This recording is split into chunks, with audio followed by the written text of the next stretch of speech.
Hey BookTube, it's Ashley at Bookish Rome, and I am back with another video. Today is December 11th, so that means that it is Vlogmas Day 11. We are 11 days in. That means we only have 14 more days until Christmas. That means 14 straight days of nothing but videos from those of us who are participating in Vlogmas.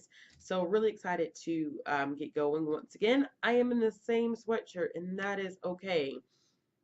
And you guys are probably going to see more of the sweatshirt depending on how I feel.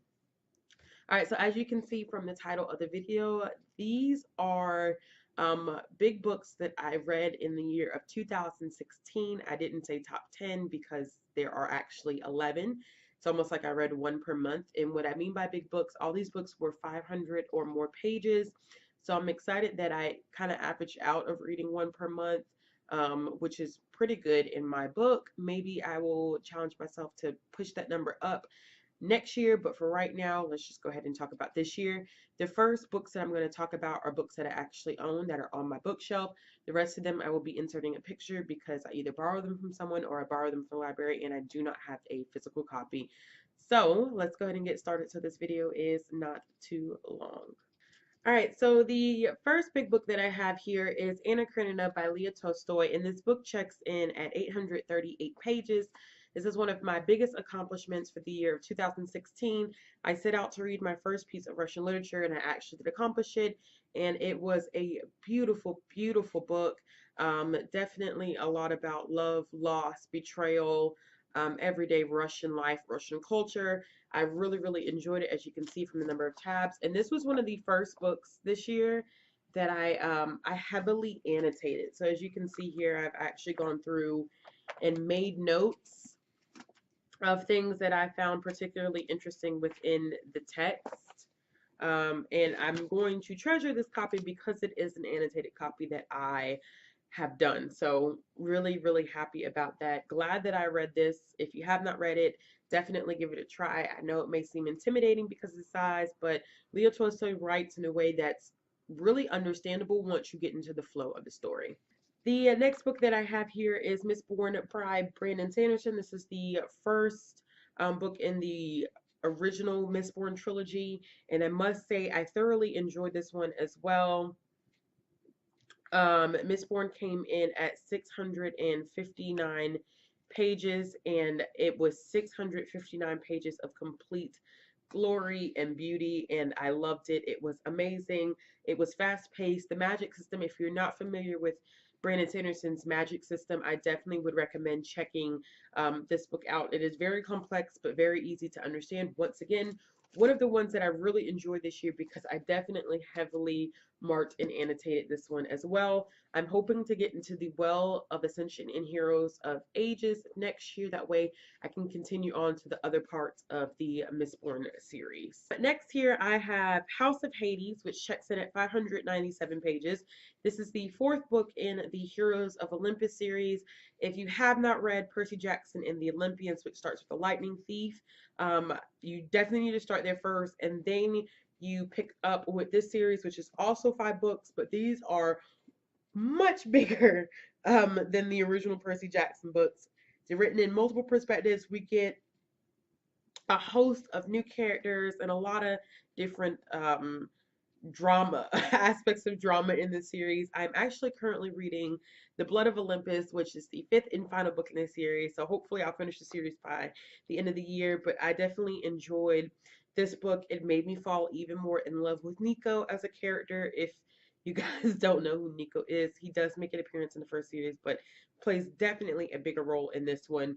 And I absolutely, oh, I loved it. I gushed. I'm so happy to be reading The Blood of Olympus now. So, yes, yes, yes.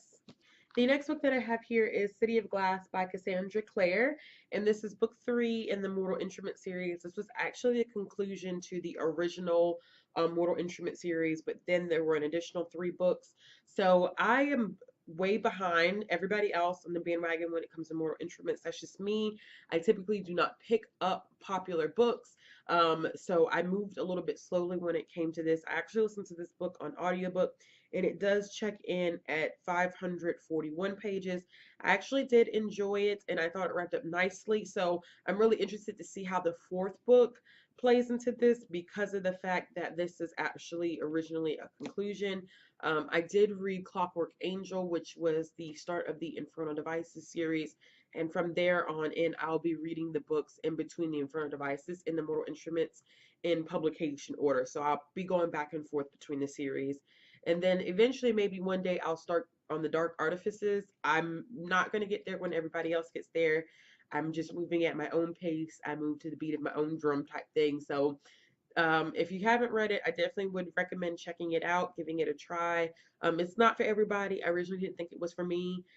It still may not be exactly for me since I'm moving through it so slowly, but I am willing to give it a shot. And the last physical book that I have here is Game of Thrones by George R. R. Martin. This is the first book in the Song of Ice and Fire series. This book checks in at 835 pages, and I must say that I enjoyed this book to the ultimate. Oh my gosh, this book was amazing. It's so complex, a lot of world building, a lot of different characters. I fell in love with Tyrion. If you do not know who Tyrion Lannister is, you need to get to know him. He's I always say he's like Bay to me. Like, I completely love Tyrion Lannister. He made this book extremely entertaining. It is told from different perspectives. It is complex because it's a lot of interweaving of kingdoms involved. But if you have not started A Song of Ice and Fire yet, the series, I definitely would go ahead and give it a try.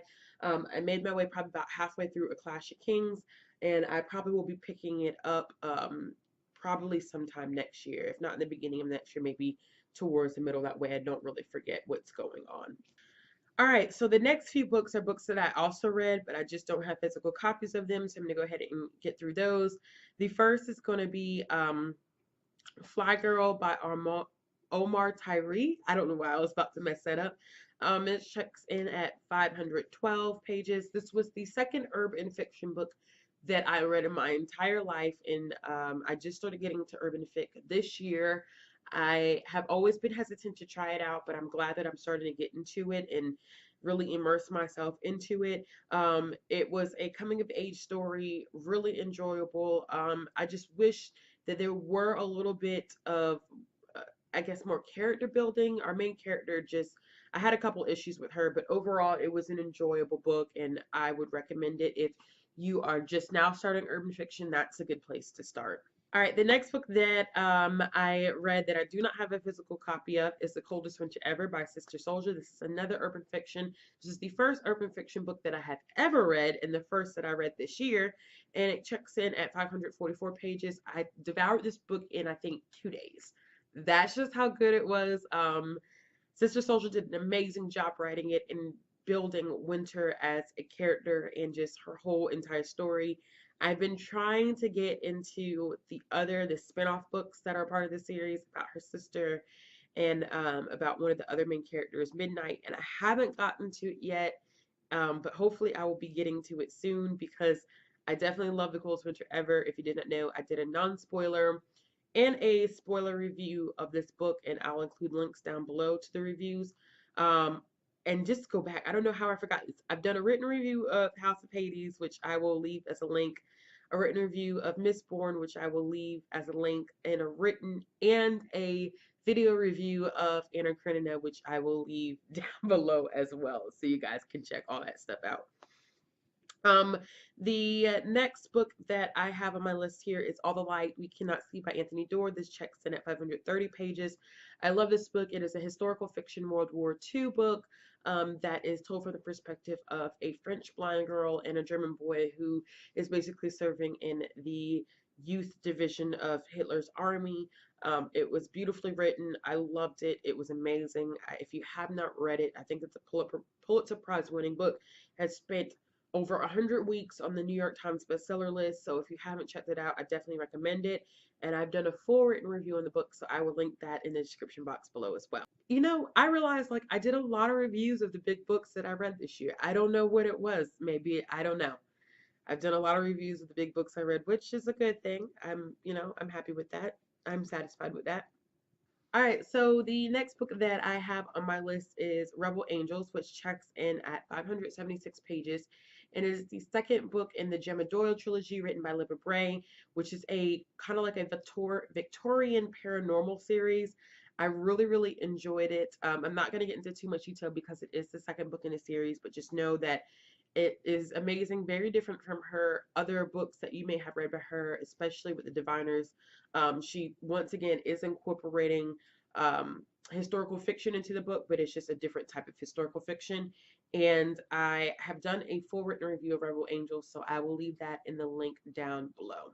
And the last two books on my list are both part of this series, and they are Beautiful Darkness and Beautiful Chaos, both written by Cami Garcia and Margaret Soul. These are books 2 and 3 in the Castor Chronicles, and I actually finished this entire series this year, which I am happy about because I did not finish as many series as I said I was going to finish. And Beautiful Darkness came in at 503 pages, and Beautiful Chaos came in at 516 pages. I'm not going to go into any details associated with these simply because of the fact that they are books 2 and 3 in a series. If you did not know, though, the Castle Chronicles is a Southern Gothic paranormal series. Back when YA was becoming a huge thing, when YA paranormal was a really, really big thing, this was a huge series. It isn't so much anymore, but it definitely was um, a while ago. But I have read both, and I've done a review on both, a written review of both. So I will leave the links to those written reviews down below in the description box. All right, guys. So thank you for watching. That is 11 big books that I have read this year, all 500 or more pages. I am going to reach 12 or maybe even 13 by the end of the year. I'm currently rereading Harry Potter and the Deathly Hallows, which is definitely over 500 pages. And I am also currently reading The Blood of Olympus, which is over 500 pages. So that will probably be two more that I can add to my list for big books that I read in 2016. If you guys have read big books this year, please let me know what books you've read in your comments down below. If you like this video, make sure you give it a thumbs up. And if you want to see more content from me, make sure you click the subscribe button as always. Hope you guys have a wonderful day, and I will see you tomorrow.